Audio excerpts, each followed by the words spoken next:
So you kind of touched on the Ravens and Browns there. That was our Sunday night game, and that leads off today's edition of Damn Okay, presented by Under Armour. Damn. I'm okay.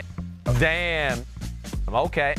Yeah, no, I mean, yes, I'm okay. The legal gambleizing. Oh, baby. I am Chris Simms. I'm okay. Damn. Okay. So damn okay. We got some young defenders who broke out in a couple of our games. And so we'll start with our Sunday night football game, Ravens and Browns, who the best game of the day. We always say that because it's our game, right? It's just always the best game of the day.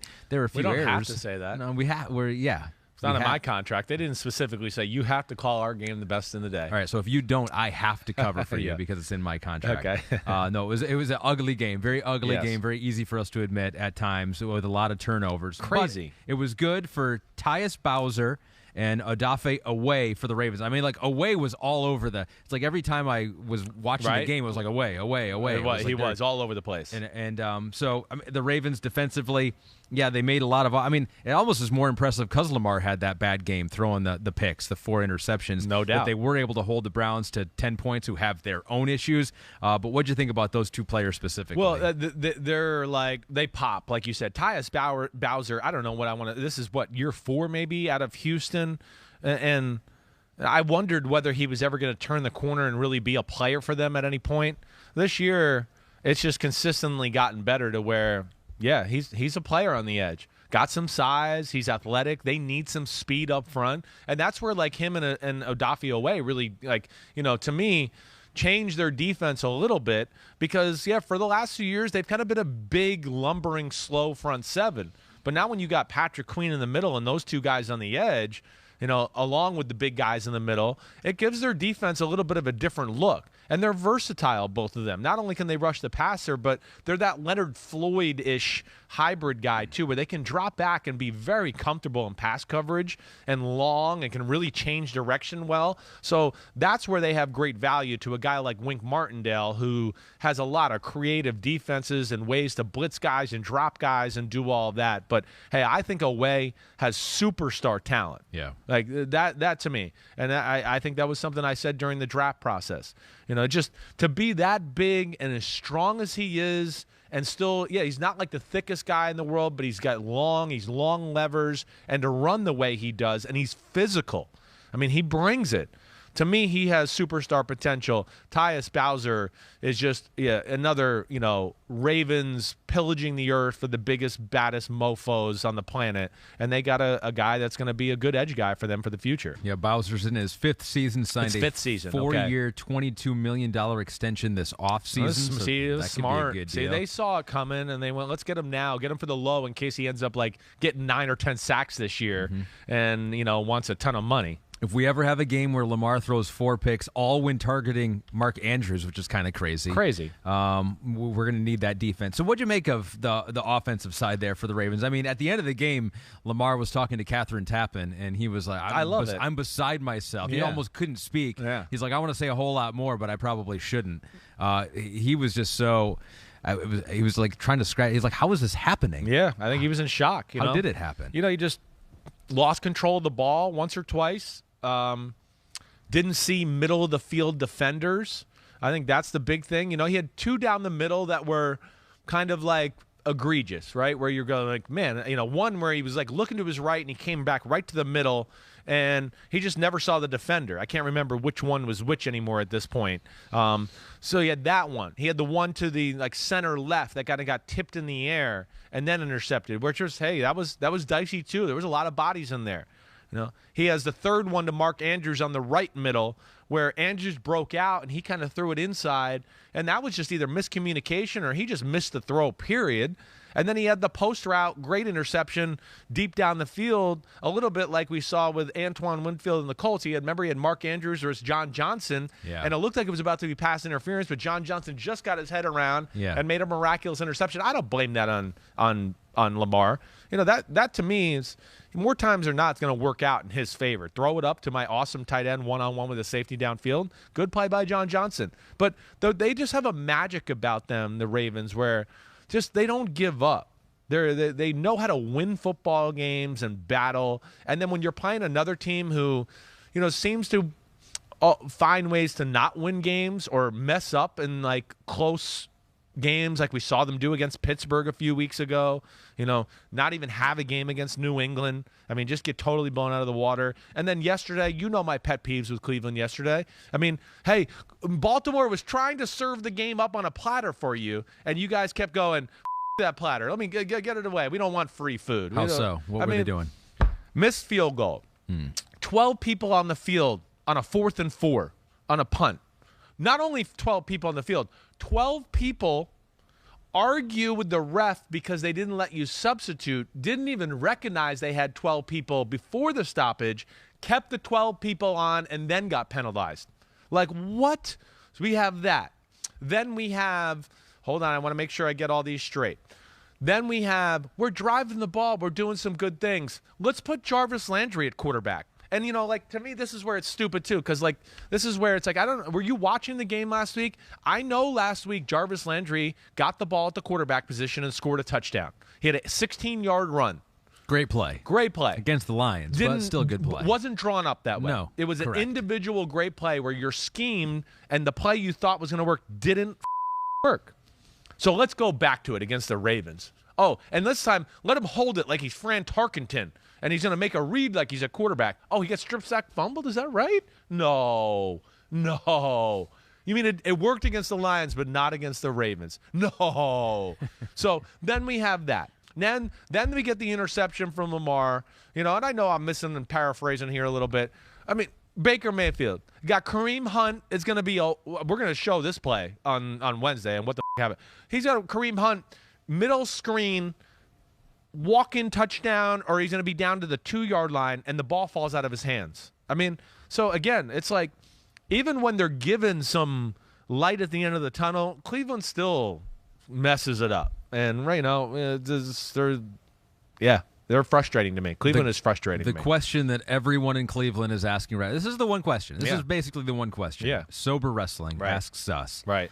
Should the Browns bench Mayfield and play Keenum? No, After the game, Baker said he felt better. Yeah, he says this is good. He didn't get any setbacks. Right. No, I'm not going to say. I don't know if it's going to be that any better with Case Keenum. I don't. I mean, will he make the mistakes Baker Mayfield will make? Yeah, probably not. Okay, so that's one thing. I mean, again, I'm just thinking about this now and kind of flushing this out live on the pod here. Yeah. Case Keenum, though, I don't think is going to deliver some of the big plays Baker is capable of making, but Baker hasn't made that many big plays lately. So that's where it's like on the coaching staff to kind of have a feel for what you're putting out on the field and not let the players tell you what to do. Baker's going to tell you he's okay no matter what. He doesn't want to give Case Keenum a chance to play and get on a hot streak, and all of a sudden they win 2 games without him in a year where he's hoping to get a contract and all that. So that's up for them to figure out. That's a tough one for me to answer. Yeah. It really is. It seems like Baker is off his game a little bit. He's off his game, certainly, but he does seem like to be a leader on that team. That's what I mean. There's an edge he brings. There is a presence. And what's that signal it sends if you're going with Case Keenum? There's going to be a segment of the locker room that goes like, "Oh, we're screwed." Like this year, I mean, or what's going on at quarterback? It's You're bad. right. There's questions are going to come out. It's gotten so bad that now we're going with Case Keenum, and we are now screwed. Where it's like with Baker, there, it's like, we can still get next week. We can get back on track. Next week we can get back on track. Didn't get it with the running game this week, which was surprising for a Kevin Stefanski Browns team here with Chubb and Hunt. 17 rushes, 40 yards, 2.4 yards per carry, all the lowest in a Browns game under Stefanski. Give some credit to the Ravens there. And so let's Ravens got big people on D. They do. And again, it's just another thing here again of this is where I'm mad. I picked the Browns, right? I kind of wanted to pick the Ravens. Well, you kind of had it both ways on the broadcast. Well, I know. You did the classic, I would like to pick the Ravens. Well, I was making fun of myself. But because I've been so bad, I need to catch up to everyone else who's picking the Ravens. It's not really why. I lied to America right there. Oh, you really did think the Browns were going to win? I did. I picked Cleveland. I picked my games real on Thursday. I want to be right on the podcast. So I wasn't changing my mind. I was just having fun in the fact that I was 4-3 at one point, and now I'm 4-9. I've lost 6 in a row, and it's embarrassing. And It's my son's embarrassed by it lately. Like he's embarrassed by it. He's not going to be able to go to school. He's rooting for school. my team to win because he's like, Dad, you're in last. You know, he's got that one classmate that's keeping track now. You know, I mean, I got a text from Warren Sapp the other night that said, "Oh no, DFL," which means dead last ? He put DFL. No, yeah. Is that an acronym you just know from being in the league? How do you know that? Yeah, I would not have any dead idea. Last. Yeah, yeah. That's definitely a football saying. I feel, wow. But either way, I don't know. I just knew Warren Sapp. It wasn't going to be like anything roses or red and violets or blue. I knew that. So here's the deal. Yeah. Next game, Pete's got a good suggestion. Yeah. Next game, Philip picks the game. Put it on him. Okay. So maybe I'll do that. If he can, and say that. Well, no, what did you just say it on TV? See, this is the good thing, too. I've had some friends who are like, dude, you're horrible. This week, Yeah. just go with the Raiders over the Chiefs, okay? Go with the Raiders. Yeah. They're going to, and so I pick, I'm like, oh, yeah, this is so easy, isn't it? These Sunday picks. It's really easy. Right? So they all feel the pain a little bit. No, but where I'm mad a little bit about the matchup that I didn't see in this game is this is where I'm stupid and I need to listen to myself more. What do I always say about Cleveland when they can't run the ball? What do you say? I just say their pass game can't stand alone, right? They can't seem to ever really generate or get offense going. They can't really – there's nothing there. With a defense like Baltimore that's not great but has a great coach, in my opinion, and then does have big people up front, like where I'm mad is I didn't see that, like, wait, there's not much to worry about in the pass game. So Wink Martindale is going to have some things to go one more egg in the stop the run basket because he's going to feel like, wait, there's nothing that scares me. Schematically, they're kind of simple. So, well, why do I got to play cover 2 and be so worried about it, right? Yeah. That's where I'm mad I messed that up. And, yeah, those are the concerns. I mean, 18 for 37 against a Ravens defense that's not good against the pass. I mean, those numbers are a little concerning, just not on Baker Mayfield all the way there either. It's the whole team. It's the offense. It's the receivers. It's everybody. So let's take a look at the total picture in the AFC North here, thanks to our friends over at PointsBet. Live your bet life, they like us to say. The division winners, the odds there. So the Ravens, overwhelming favorite right now, minus 165 at 8-3. A game up on Cincinnati, who's plus 190. You know what? I'm a little, they got the game advantage over the Bengals. Yeah. But to your point, the Bengals seem right now to have fewer questions. Bengals beat them head up. Other team beat them head up. Yeah. I think that might be some good money to go on the Bengals to win this division. What do you think? You're feeling the logic. Kind of. Yeah. You get the better odds, and I think you might get the better team. Well, that's what I mean. It's certainly very close. It is. And like I said, there's less things about the full team that, worry me on the Bengals side as compared to the Ravens. Now, the Ravens, the great thing, they have a belief. They're the Ravens. Yes, they're battle-tested. They get on a field and they go, we're the Ravens. We're going to find a way to win this game. And there is something to that. The Bengals are just getting to those infant stages of that. Like, wait, we are going to win this game. Right? That's right, guys. Let's go win. Sure. They're just getting used to that. There's something to that. I agree. But, okay. So you look at that. Like, here, let's hit the schedule real quick here. Just like Cleveland, they got the Ravens, the Raiders, the Packers, the Steelers, the Bengals. It's a tough schedule. All these guys got tough schedules. Mm-hmm.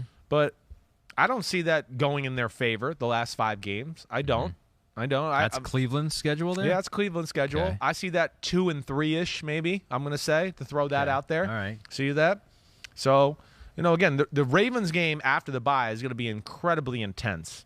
When you have to play a team back-to-back. That is crazy. And you sit there for a week and have to, just ruminate in it. And, you watch the film, and now you're going to prepare. That's going to be personal. And then if you lose to them again, that's a blow. Yeah, they're going to be mad at week 14. So that's going to be fun to watch. Okay. All right, so there's Cleveland. Let's go to Baltimore, Pete. Baltimore, Pittsburgh this week. It's a rivalry game. I understand that.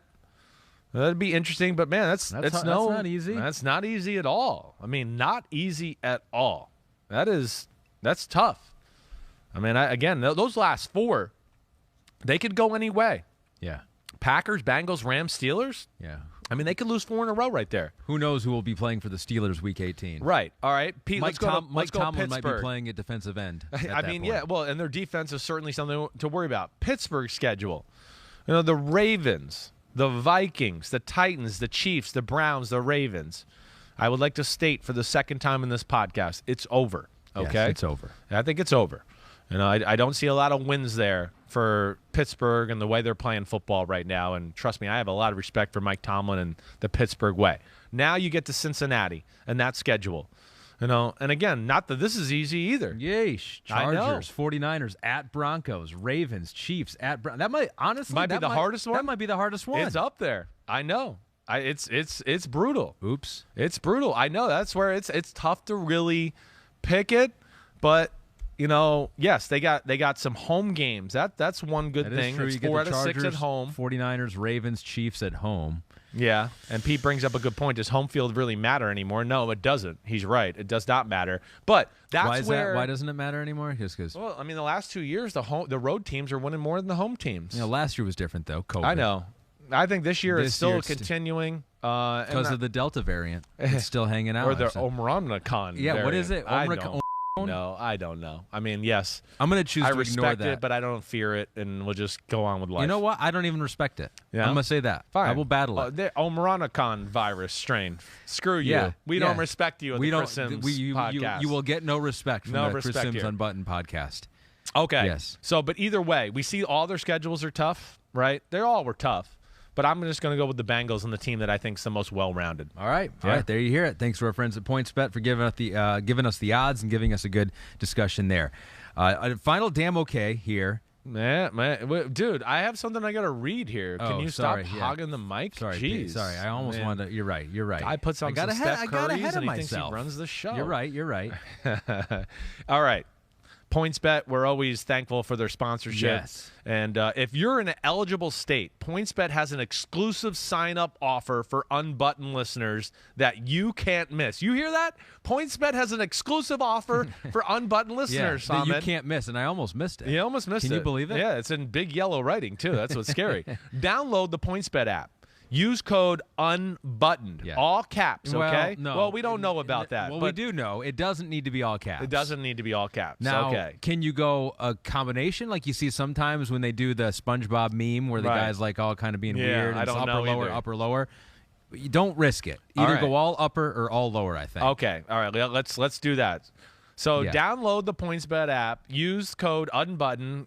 All capital or all lowercase, and then all right. So let me say that again. Download the PointsBet app. Use code UNBUTTONED to sign up. There we go. Exactly. Bet $1 on any NFL team and get $125 in free bets if a point is scored. Right. So you bet on any game, pick any game, and if they score 1 point in the game, well, which is impossible. So just score 2 points in a game. That's it. If it ends 2-0, you still win $125. That's right. So I mean, as long as you don't pick like the Jets, you got a chance to your team to have points. I mean, for the most part. Yes. All right. And then don't just bet this football season. Live your bet life with PointsBet. Yeah. Thank you. I don't know if that was a good read or not. It was a little all over the place.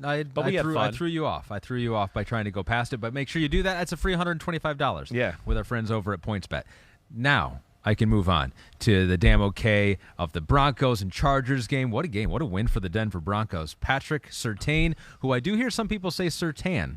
But I often go with Surtain. I know. You know what? I'm not really 100% sure either. And Pete? I always called his dad's Patrick Surtain. Yeah, but it could be Surtain. I've heard some people say Surtain. Yeah, I could be wrong. And if he's going to be a damn okay, I feel like we should probably get it right. Yeah, but I think there's some question out there. Yeah. There's you know what? Maybe we just don't know right now. We have to live with the uncertainty out in the world right now. Yes, we do. Either Guy's way, a baller. no matter how you pronounce it, he was awesome. 2 interceptions, one in the end zone, the other one he took it to the other end zone. Pete says his dad was Surtain. Right. So if he wants to follow in his father's footsteps, he can continue to do the Surtain. Right. We'll keep on this story. It's developing. But he has pass defensed in every game since week 4. He has some people criticize the Broncos for taking him there. You know, there's some quarterbacks available. You could have had maybe the quarterback of the future in Justin Fields, but well, he proved his worth in that game against one of the quarterbacks of the future in Justin Herbert. What'd you think of him? Yeah, well, I think first off the logic there and there was Teddy Bridgewater was already there, right? In Denver before that. They had already figured out they want to go that way. Vic Fangio, of course, he probably felt like his butt might be on the hot seat this year. He didn't want to go the young rookie quarterback route. He wanted to have somebody that he felt like he could kind of win with right now. So I think that's what led them, to Patrick Surtain. He's a phenomenal football player. He is. He's been better than I even thought he was going to be, coming out of Alabama. He has. I guess what impresses me, I knew he could play. He's got great technique. He's got size. He's got ball skills. I think there's a little bit more raw physical explosiveness than I might have given him credit for.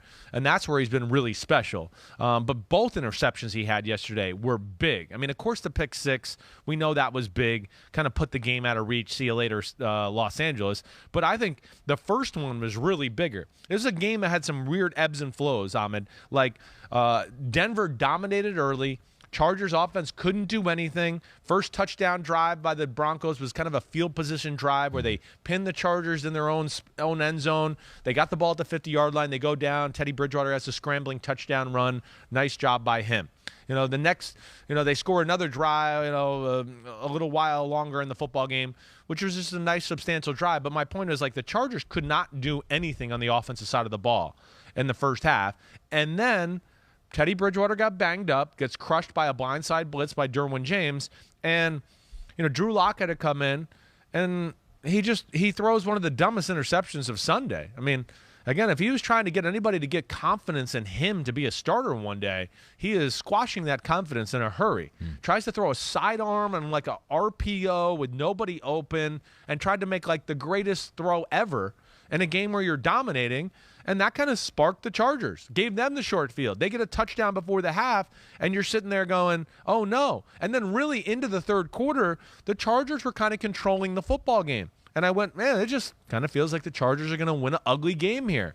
But it's 14-7, and the Chargers are driving, and Herbert throws the interception in the back of the end zone to Surtain's first interception. And to me, that, like, it took the momentum back the other way, and it was over from that point on. Yeah. It never felt like the game was the same.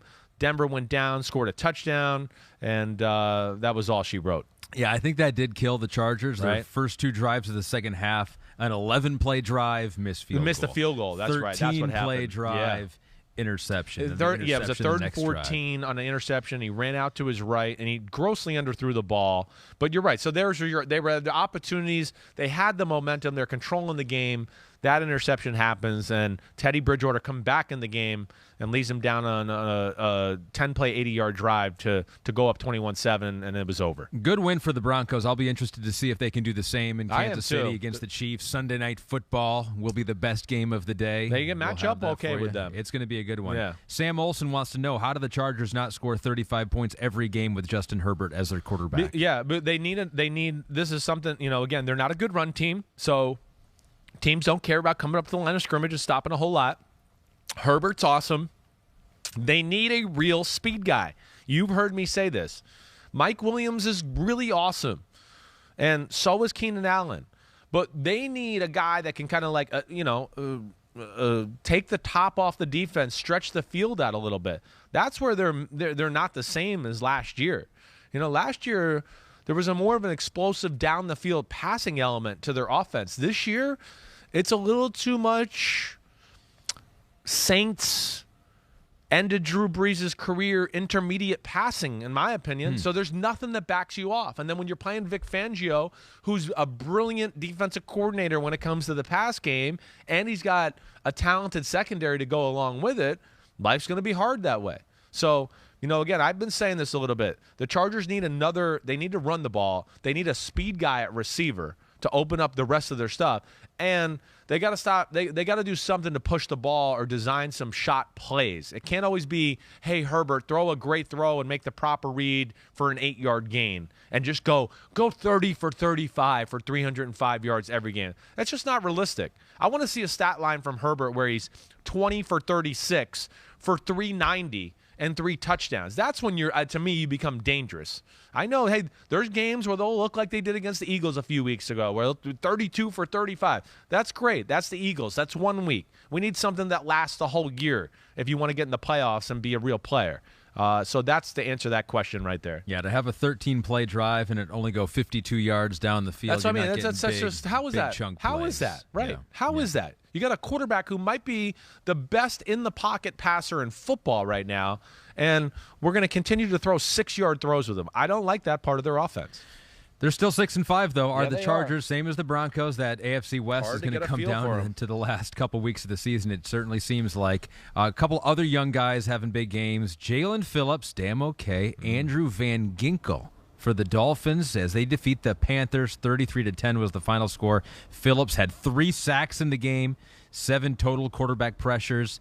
Van Ginkel had 4 quarterback hits, 7 total quarterback pressures in a game where, I mean, for 4 weeks in a row now, this Dolphins defense is like, yeah, that's the Dolphins defense. Yeah. Why did they take so long to join the 2021 NFL season? I wish I had an answer for you, but they have found, the way they want to play for sure. Some young guys, certainly. I think they had some guys in the secondary, like Byron Jones early in the year. He wasn't 100%. Xavier Howard wasn't 100% a few times during the game or during the year. So that hurt them a little bit. The emergence of like Holland, the safety out of Oregon, there's a 2nd-round pick. He's already one of the best safeties in football. I think there's that aspect. Jalen Phillips, like the last 5 weeks, has, I think Pete's heard me say, has kind of come on every week where I go, ooh. And, yeah, he has a chance to be a superstar. I think you just add that with Beefalo and company have got the defensive side of the ball and exactly how they want to play this. Wait, are we going to all-out blitz? Are we going to drop out? Well, you don't know what the hell we're going to do. And then Tua's been very consistent, on the offensive side of the ball. They're trying to run it a little. And then, man, they got a star in Jalen Waddle to where, defense, Tua don't mess it up, make a few plays here and there. And they're tough to beat right now. But, yes, I mean, they just captured this magical, maybe a little too late here in the year. Jalen Waddle, 9 catches, career-high 137 yards and a touchdown. Had a big, 57-yarder in the game. He's got the Waddle celebration. But Tua, Tua had, 3 incomplete passes in the whole game? 4 incomplete passes, 27 of 31. 230 yards. And that's what it is. These are not explosive plays. The long ones are yards after the catch. There's only one throw past 15 yards. Yes, correct. Right. And it was incomplete. Right. So this is who he is, okay. And that's fine. Is it fine? Well, it's fine in that you're going to have to play a style that fits that. You're going to have to be where you came from, Brian Flores. You're going to have to play Patriots football from the early 2000s a little bit. Yeah. You're not going to get Tua bombs away show to Randy Moss or some of those type of players. That's just not going to happen. It's not in his DNA. He's not that type of guy. But if he could play defense and come up with a scheme that he can make the right reads, he'll make the appropriate throws. He's very natural at the quarterback position and how to play it to where you can win it that way. But no, he's not going to be the superstar take over the game. That they're playing the way that they're built to play right now. You block a punt that sets up your first touchdown, right? Okay, Cam and company make their one pass play of the whole day to Moore down the middle, sets up their touchdown, and then their defense absolutely suffocated the Carolina Panthers from there on out. And the offense just went, okay, our defense has got it. We're just going to be conservative, and we'll pick them apart, and eventually we'll make a play here and there, and that's kind of what they've been doing as of late. And it's going to work. It will work. I think they got enough going there. But, yeah, I mean, Cam had no chance. No. He wasn't good. Both interceptions were bad.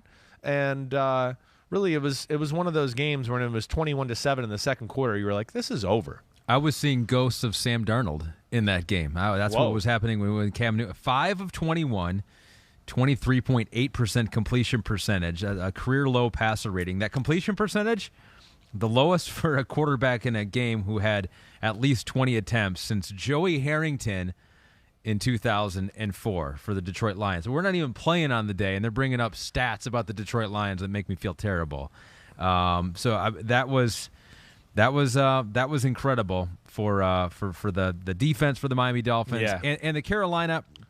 I mean, it seems like this is not going to be in the cards for them this year. They were a playoff team in your eyes. Pete picked them to be in the playoffs. I picked them to be in the playoffs. I'm sorry. Doesn't look like it's going to happen. You listen to me. That's the problem. It doesn't. I think that where First off, defense is a little disappointing. Not as dominant as I maybe would have thought it would be. You can only keep it up for so long. That's right? the other problem too. It's like we talk about this story a lot through the NFL, where defenses are statistically better than what they show. But yeah, when you're out there every fourth play, it's tough to be dominant. When you're going to get exhausted, the dam's going to break eventually. But the quarterback situation in Carolina, you've heard me say many times, like, people have caught on to Joe Brady and the offense for sure. So there's that issue. And McCaffrey not being totally 100%, missing a stretch of time. I don't know. They're just all over the place right now. But the offense is their biggest issue, in my opinion. We got one more damn okay. But first, we want to let you know that we're supported by Under Armour. And just like us, Chris and myself, Under Armour wants to give you an edge. They're focused on performing better and taking their game to the next level. Yes. Everything from running shoes that propel you forward to hoop shoes that give you insane grip. They even make hoodies that reflect energy. We're not just about the end result here, winning or glory. Under Armour is about the hard work, the dedication, the cycle of training, competing, and recovery. We give you advantages, but not shortcuts. The only way is through. That was good. Well done. Well done. You took two sentences on the front that kind of confused me. Yeah. And I thought you were just going to keep going, so that's why I had a little delay there. Sorry. I wanted to give you time. I didn't know if you had located the copy yet. I just got there in time. See? Yeah. So I was looking out for you there. I wasn't trying to be a ball hog. I was looking out for you. You're giving me the hot route.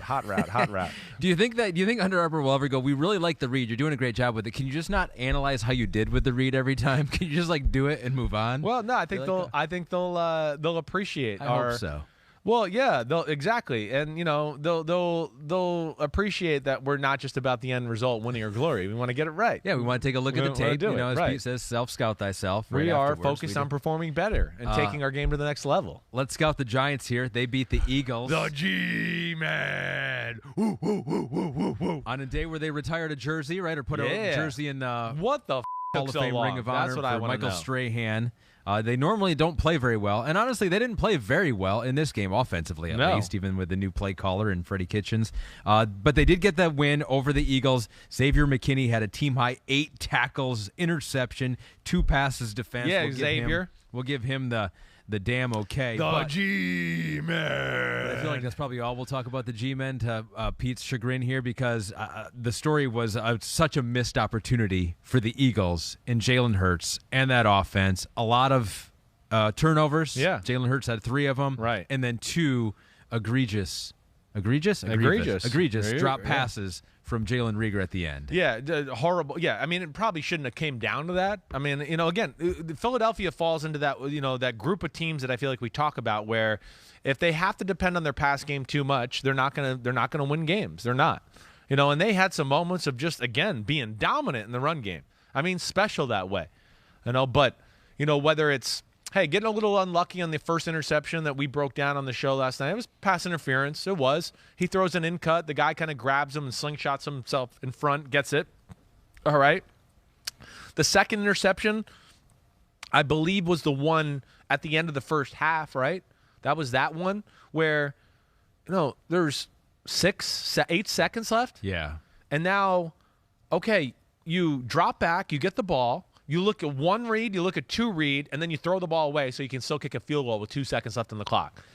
He scrambles around, moves, throws an ill-advised pass into the front corner of the end zone. It gets intercepted, but my big thing is, even if it didn't get intercepted, they weren't going to be able to kick a field goal.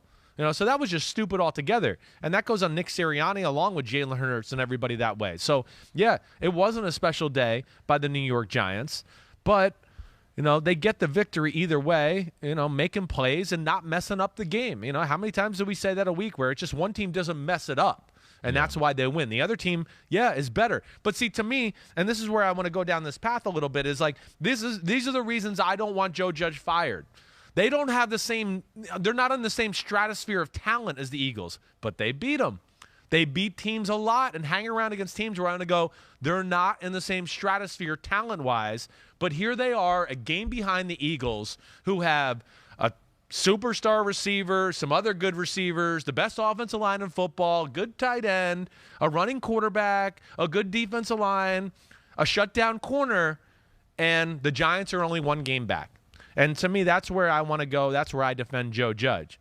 You know, again, the way the game was approached, the way they played it, it wasn't pretty, but they win the game against a team that's better than them, and that to me comes down to coaching. And I see that a lot from the Giants. So that's where I'm going to continue to defend Joe Judge. Okay. Do you think you're on an island with that? Do you think Giants fans would agree with that? I am. I'm trying to talk to – I know. I mean, yes, Pete's done with them, right? You know, but let's not be done with him, Pete. Let's hang in there and be a little loyal with him a little bit here. He's not a total idiot buffoon. I don't get a Ben McAdoo, Pat Shurmur feel like I said last week. It's not that.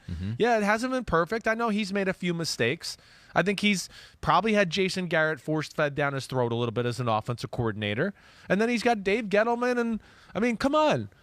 I mean, I'm nice to Dave Gettleman. Most people I talk to in football are like, oh, Dave Gettleman, oh my gosh, I wouldn't have took that job if I knew he was the GM. So let's give it a chance here. Let's just see where it goes. All right, you've changed Pete's mind. I don't know. He's saying that just to please me right now for the podcast. He's genuine. Pete's a genuine man. Yeah. If he says it, he means it. So the Giants genuinely get a win and genuinely put the Eagles' playoff hopes on ice. Now they're in trouble, as we thought they would be maybe a couple weeks ago. They're back in trouble once again.